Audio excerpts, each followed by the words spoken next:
વિદ્યાર્થી મિત્રો, અગાઉના પીરિયડમાં આપણે એક્ટિવ પેસિવ વોઇસની શરૂઆત કરી ચૂક્યા છે. એક્ટિવ પેસિવના સંદર્ભમાં આપણે વર્તમાનકાળ અને ભૂતકાળના વાક્યો અને સાથે સાથે ભવિષ્યકાળ અને કેટલાક ઓક્ઝિલિયરીઝ એટલે કે શુડ, વુડ, કુડ વગેરેના સંદર્ભમાં ચર્ચા કરી ચૂક્યા હતા. એકવાર ઝડપથી એનું પુનરાવર્તન જોઈ લઈએ તો પહેલાં આપણે કહી ચૂક્યા છે કે આપણને વર્બ ફોર્મ ખબર હશે તો જ આ વસ્તુમાં આપણને સરળતા રહેવાની છે શીખવામાં અને ઇન ફ્યુચર એનો ઉપયોગ કરવામાં પણ. કેટલાક એક્ઝામ્પલ તરીકે રૂપ ગયા પીરિયડમાં પણ આપ્યા હતા. આજે પણ થોડાક રૂપ આપણે ફરી રિપીટ કર્યા છે. દાખલા તરીકે આપણને ઈટનું મૂળ રૂપ આપેલું છે ટુ ઈટ એટલે ખાવું. પાસ્ટ ટેન્સ થાય છે એનું એટ એટલે આપણે ઉપર એવા નંબર આપવા હોય તો આપી શકીએ V1, V2 અને V3. વી મતલબ વર્બ, વર્બનું પહેલું રૂપ, બીજું રૂપ અને ત્રીજું રૂપ. ઈટ, એટ અને ઈટર. જ્યારે એક્ટિવ પેસિવ આપણે શીખી રહ્યા છીએ ત્યારે આપણે ક્રિયાપદના ત્રીજા રૂપની ખાસ જરૂર પડી રહી છે. તો ઈટનું રૂપ જ્યારે ઈટ કે એટનું રૂપ મૂકવાનું હોય ત્યારે ઈટન મુકાશે. સ્પીક કે સ્પોકનું મુકાય ત્યારે સ્પોકનની જરૂર પડશે. ગીવ કે ગેવનું આવે તો ગીવનની જરૂર પડશે. રાઇટ કે રોટનું આવે તો રિટર્નની જરૂર પડશે. અહીંયા એક બાબત ધ્યાનમાં રાખવાની છે કે આપણી પાસે ક્રિયાપદો અલગ અલગ પ્રકારના છે. કેટલાકમાં બીજું ત્રીજું રૂપ સરખા છે, કેટલાકમાં ત્રણેય રૂપ સરખા છે, કેટલાકમાં ત્રણેય રૂપ જુદા છે. તો આ ત્રણેય રૂપ જુદા છે એવા એક્ઝામ્પલ જોયા પછી ત્રણેય રૂપ એક સરખા હોય એવા રૂપો પણ આપણે અહીંયા બે લેવા પ્રયાસ કર્યો છે. રીડનું રૂપ ત્રણેય સરખા છે પણ પ્રોનાઉન્સિએશનમાં થોડોક ડિફરન્સ રહે છે. રીડ અહીંયા પણ સ્પેલિંગ સેમ છે પણ બોલતી વખતે રેડ બોલાય છે અને પછી પાછું રીડ બોલાય છે. કટના ત્રણેય રૂપો સરખા છે, કટ કટ કટ.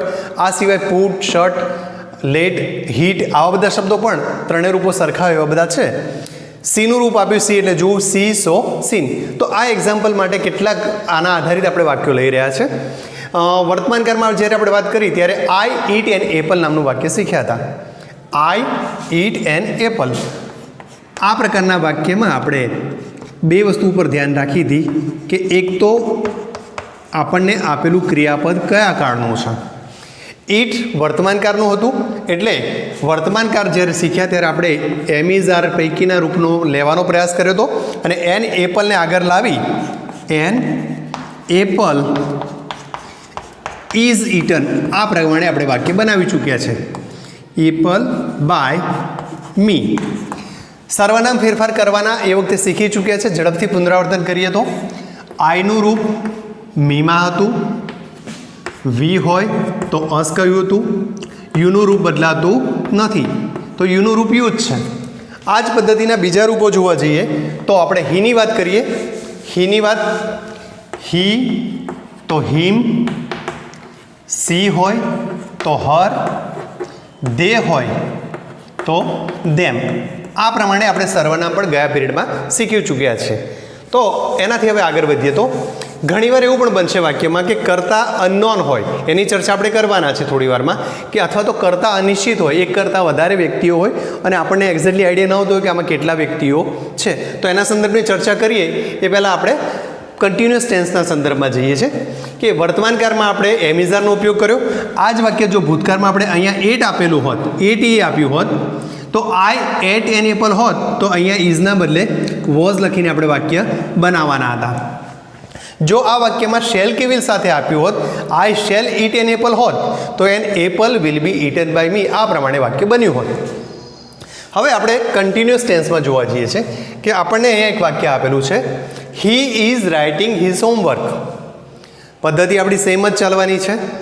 પહેલાં કર્તા ક્રિયાપદને કર્મ નક્કી કરો. કર્તા તરીકે આપણે હીને લઈશું.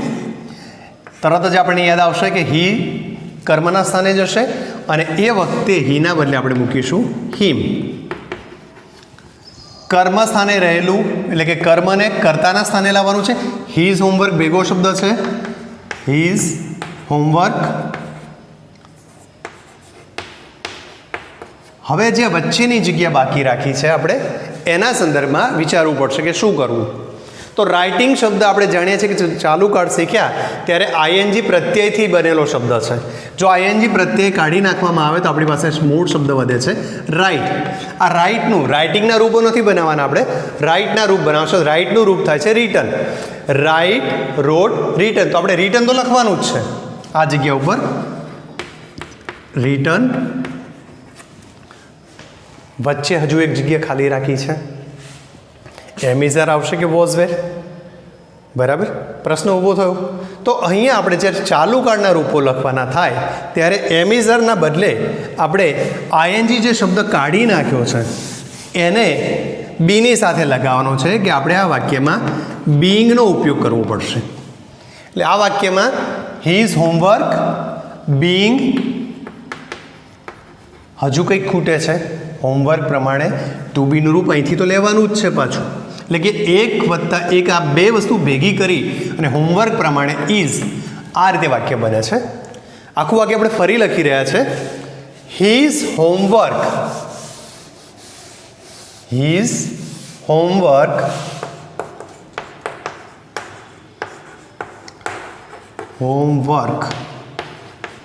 ટુ બીનું રૂપ ઇઝ, બીઇંગ ઉમેરવાનું છે આપણે, being, his homework is being return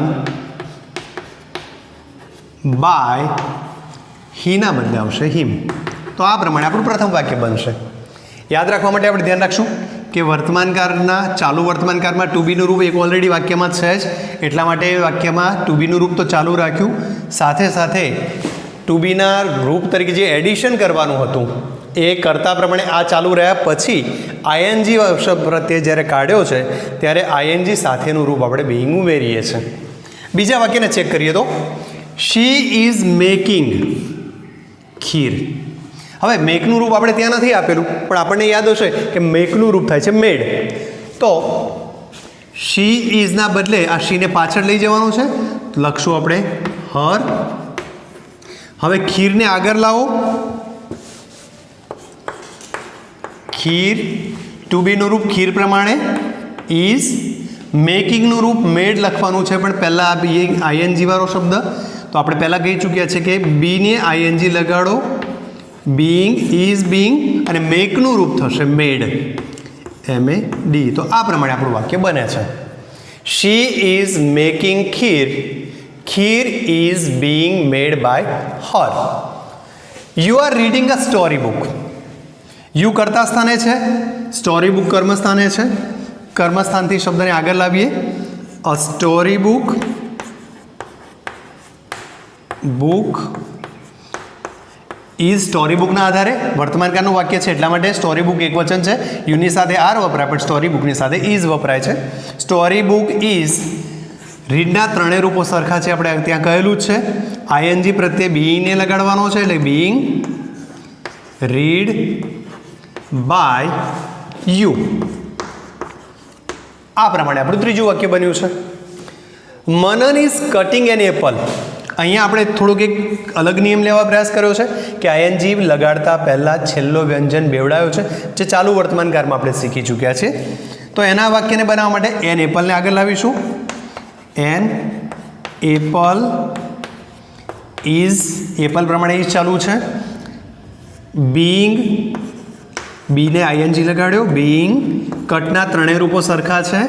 cut, an apple is being cut by Manan. અગાઉ કહી ચૂક્યા છે કે નામ આવતા હોય તો બદલાતા નથી. અહીંયા ધારો કે મનનના બદલે માય મધર આપ્યું હોય તો પાછળ માય મધર લખાશે, માય ફાધર આપ્યું તો માય ફાધર લખાશે. Neha is eating a banana. અહીંયા ઇટિંગ શબ્દનો ઉપયોગ કર્યો છે, અહીંયા કટિંગ શબ્દનો ઉપયોગ કર્યો હતો. બનાનાને આગળ લાવીએ, આ banana is being cut by Neha. તો જો આપણે અહીંયા ચાલુ વર્તમાનકાળના વાક્યો બનાવતા શીખ્યા છે કે ચાલુ વર્તમાનકાળને જો એક્ટિવમાંથી પેસિવમાં ફેરવવું હોય તો વાક્યમાં રહેલું ટુ બીના રૂપના આધારે વસ્તુ નક્કી કરીએ છીએ. ઇઝ કે આર જો વાક્યમાં આવેલું હોય તો આપણને ખબર પડી જશે કે આ વાક્ય વર્તમાનકાળનું છે. આઈએનજી પ્રત્યે એ ચાલુ કાળ સૂચવવા માટેની નિશાની તરીકે સ્વીકાર્યો આપણે અહીંયા. તો ઇઝ, આર કે આ પ્રમાણેના શબ્દો સાથે આ વાક્યને આપણે જોયા છે. આપણે બધા જે વાક્યો લીધા છે એ વાક્યો એક વચનમાં લીધેલા છે. જો એક વચનના બદલે બહુવચન કરવું હોય તો શું થઈ શકે જોઈએ આપણે. હી ઇઝ રાઇટિંગ, આ શબ્દને આપણે બદલીને નવું વાક્ય બનાવીએ છીએ. હી ઇઝ, હવે હીને પણ કરતા સ્થાનેથી બદલી કાઢીએ. અહીંયા માય બ્રધર લખીએ, માય બ્રધર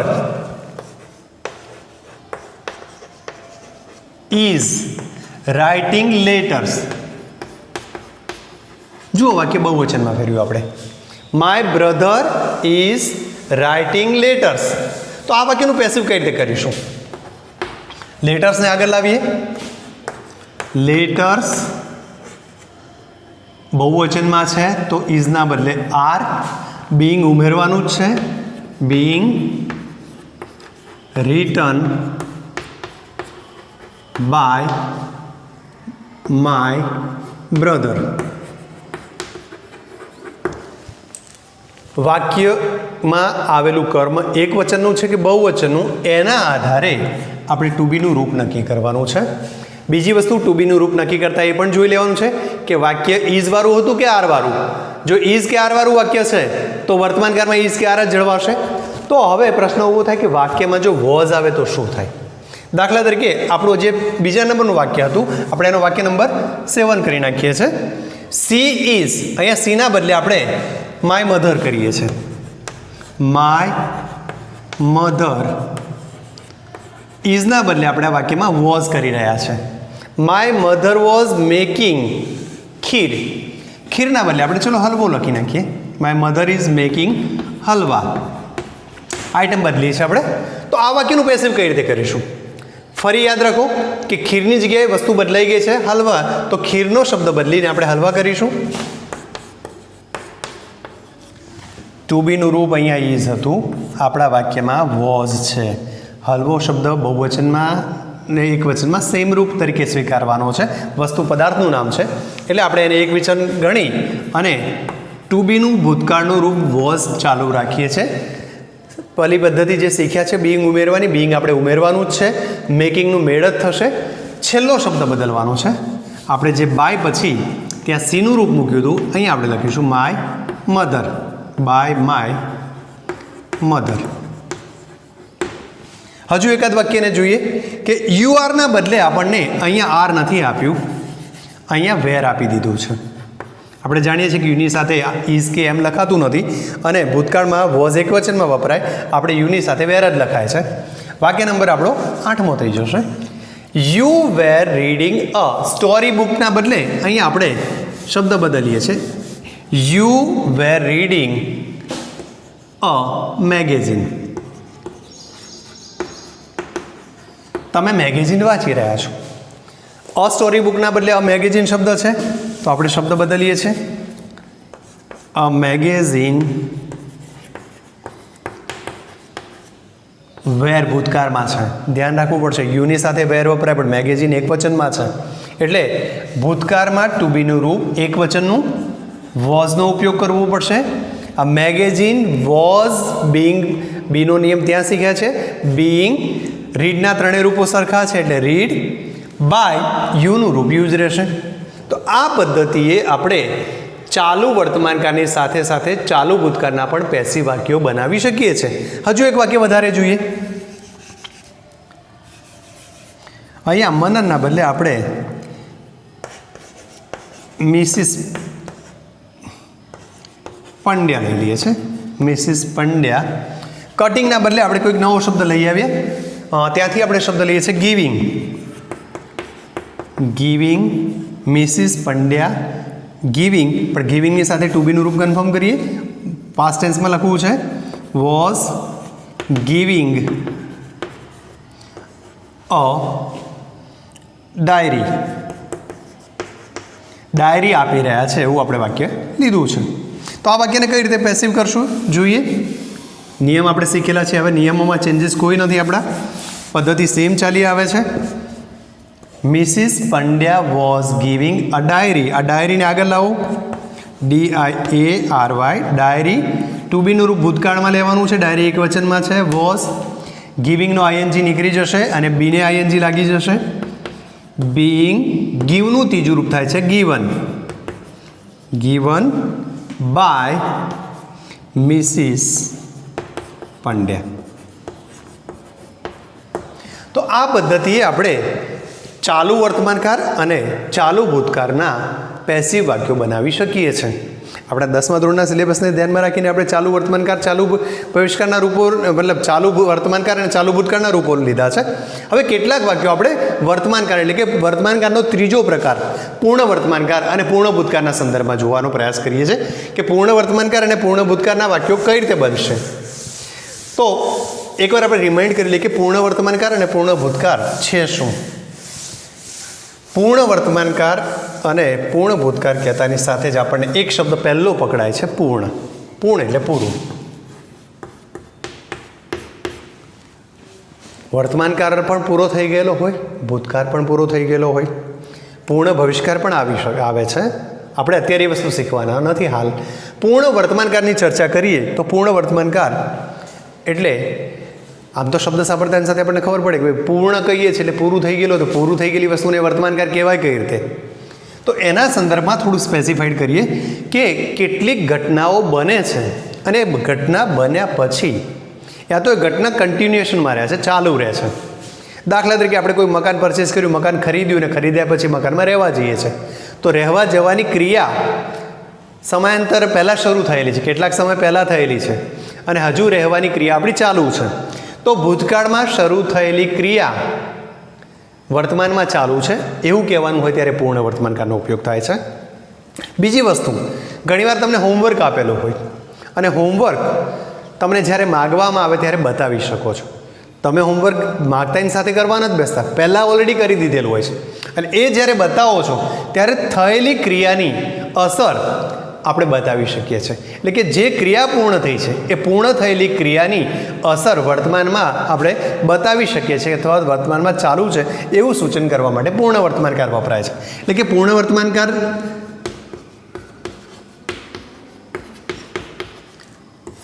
ભૂતકાળમાં શરૂ થયેલી ક્રિયા વર્તમાનમાં ચાલુ છે અથવા તો ભૂતકાળમાં બનેલી ક્રિયાની અસર વર્તમાનમાં ચાલુ છે એવું સૂચન કરવા માટે પૂર્ણ વર્તમાનકાળ વપરાય છે.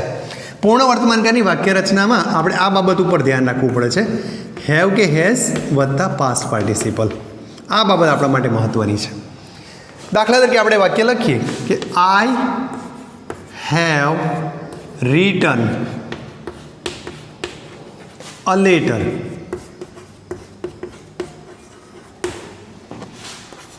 She has sung a song. My sister has drawn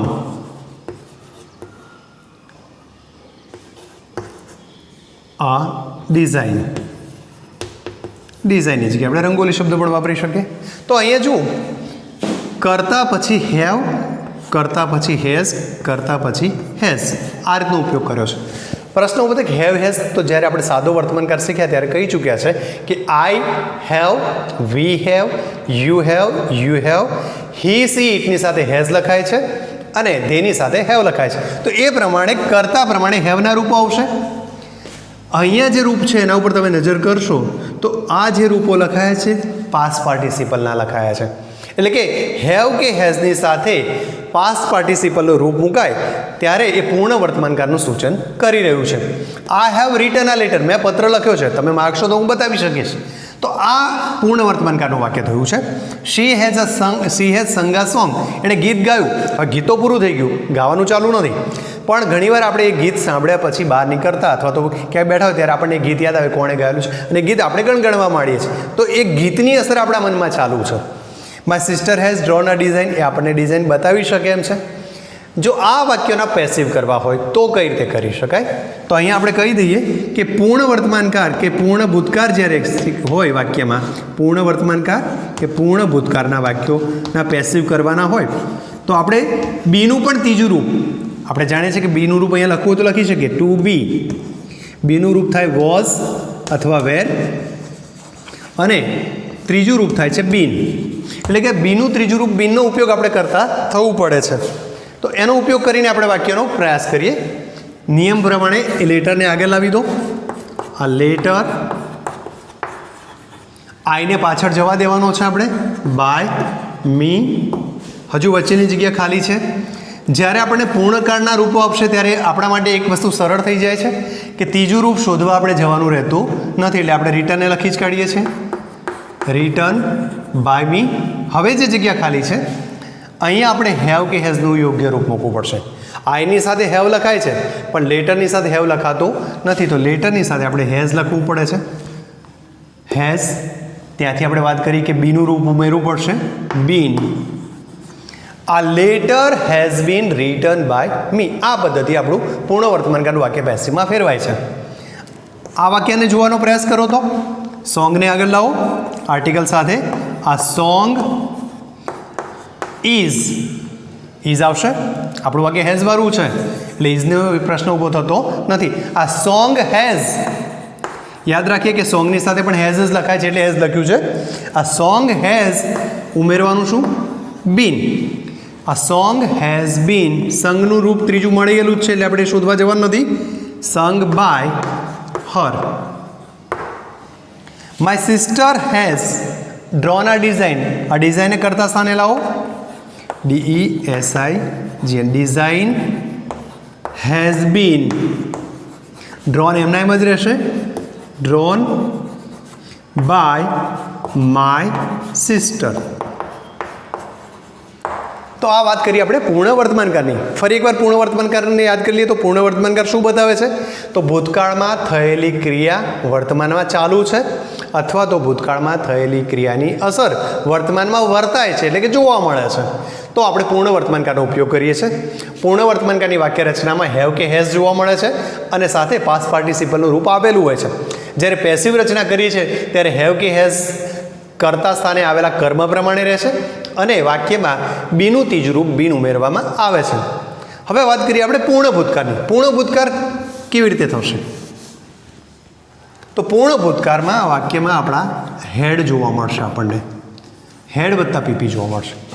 પ્રશ્ન ઊભો થાય કે પૂર્ણ વર્તમાનકાળમાં તો સમજ પડી કે ભૂતકાળમાં થયેલી ક્રિયાની અસર વર્તમાનમાં ચાલુ અથવા તો એની ક્રિયા ચાલુ, તો પૂર્ણ ભૂતકાળ કોને કહીશું?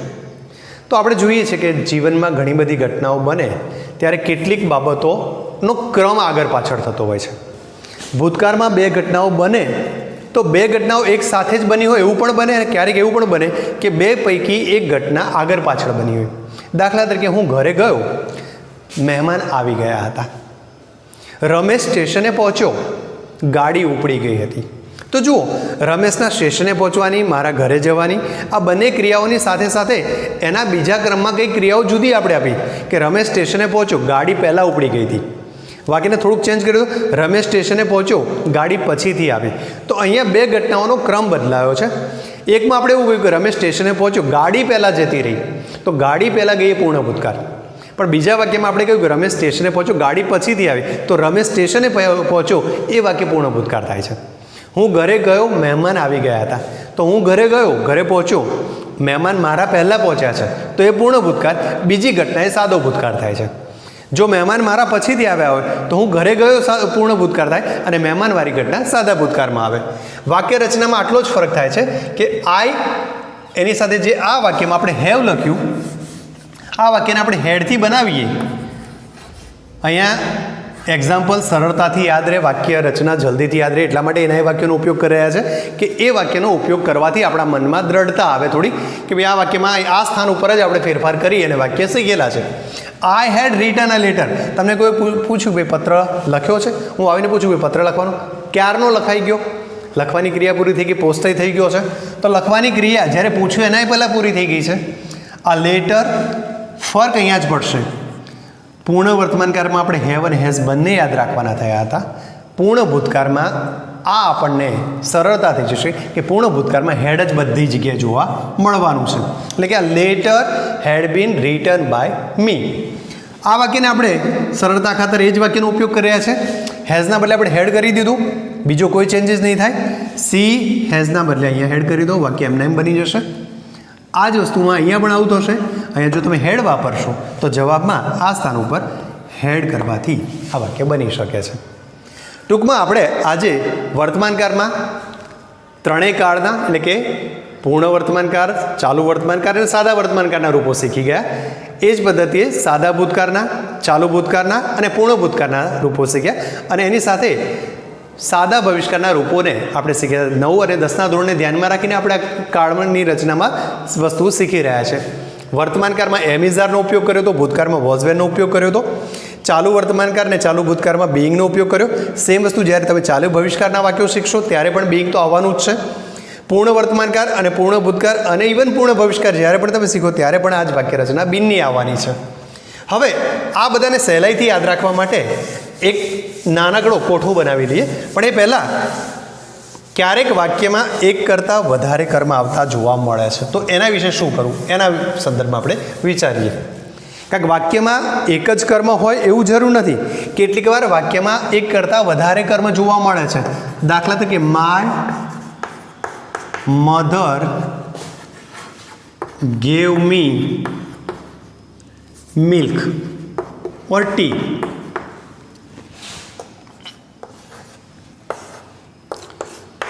You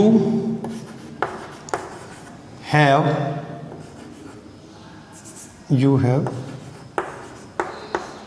written. આ વાક્યને કેન્સલ કરીએ આપણે.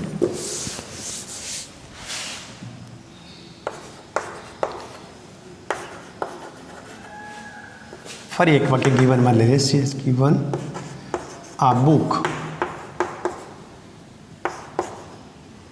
To me. આ પદ્ધતિ વાક્ય લઈએ છે. My mother gave me milk. આ બુક અને મી બંનેમાં આપણે મી લીધું છે. અહીંયા મીના બદલે આપણે અહીંયા યુ લઈ લઈએ. ચલો આપણે વાક્ય થોડુંક બનાવવામાં સરળતા રહેશે. ક્રિયાપદને જોયા પછી આપણે એનું ટેન્સ નક્કી કરી લઈએ છીએ.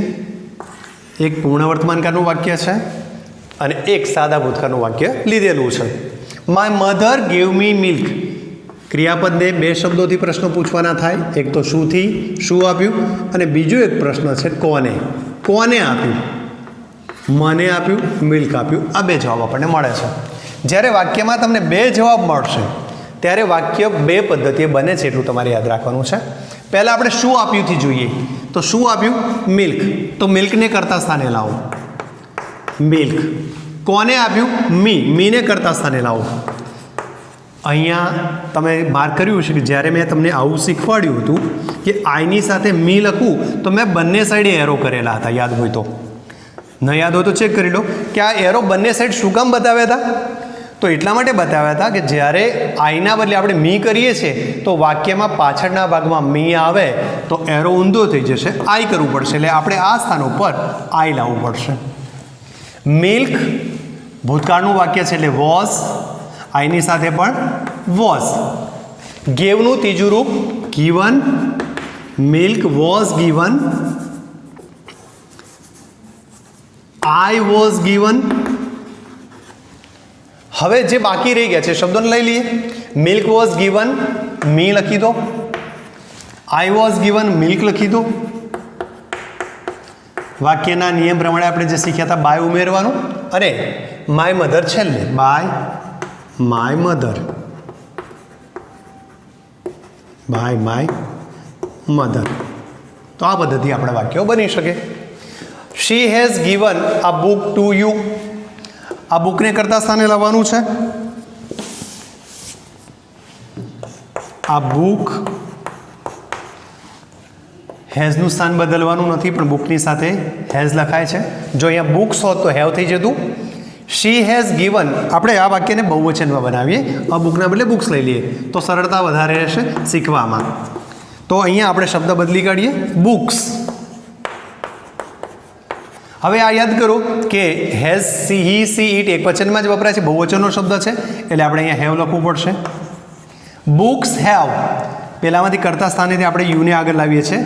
You have. બુક્સ હેવ ગીવનનું રૂપ તો એના જ આવવાનું છે બંનેમાં.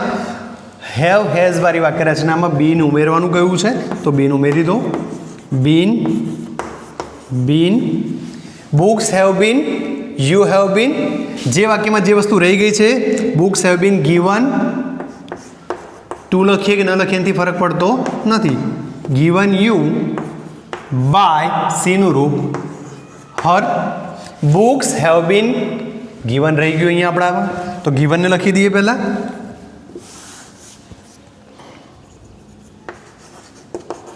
given to you by સીનું રૂપ her. You have been given books. You have been given books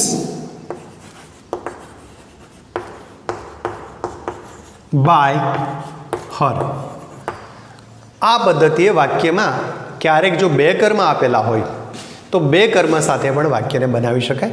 પરીક્ષામાં જ્યારે તમારે વાક્ય બનાવવાનું હોય ત્યારે ઘણીવાર એક્ઝામ્પલ સાથે આપેલું હોય છે ને એ પદ્ધતિએ બનાવવાનું કહ્યું હોય છે. ક્યારેક એણે કર્મ કર્તા સ્થાને લાવીને મૂક્યું હોય છે અને તમારે વાક્ય ફિલઅપ કરવાનું હોય તો એ વખતે વાક્યના આધારે તમારે ટુ બીના રૂપની જરૂર પડે તો કયું ઉમેરવું એ પણ યાદ કરીને પ્રયાસ કરવો પડશે.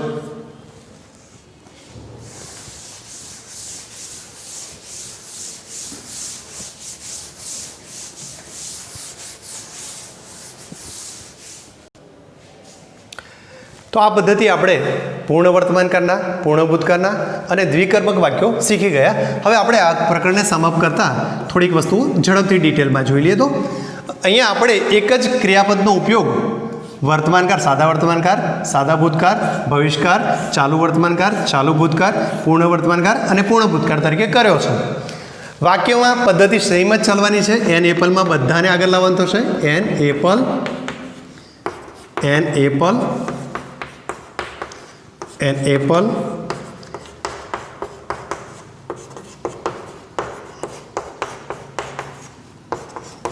an apple,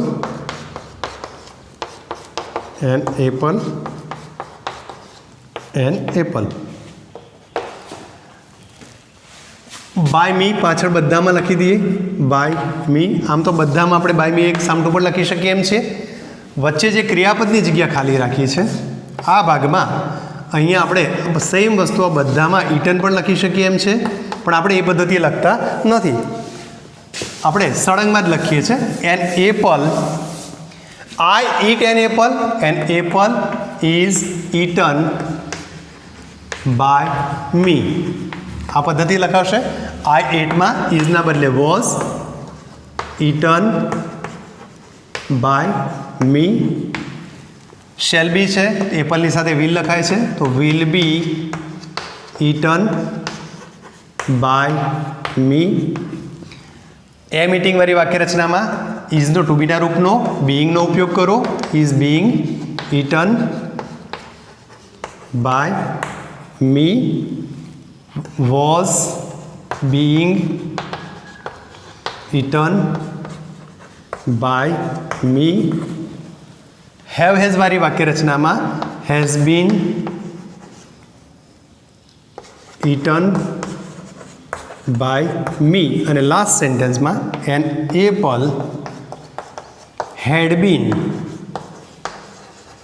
eaten by me. તો આ પદ્ધતિએ વિદ્યાર્થી મિત્રો આપણે વાક્યો બનાવવાના થાય છે. આના વિશેની જે એક્સરસાઇઝ આપણે આપવામાં આવે એ એક્સરસાઇઝ કરી અને વોટ્સઅપ ગ્રુપમાં સેન્ડ કરી આપવા. Thank you.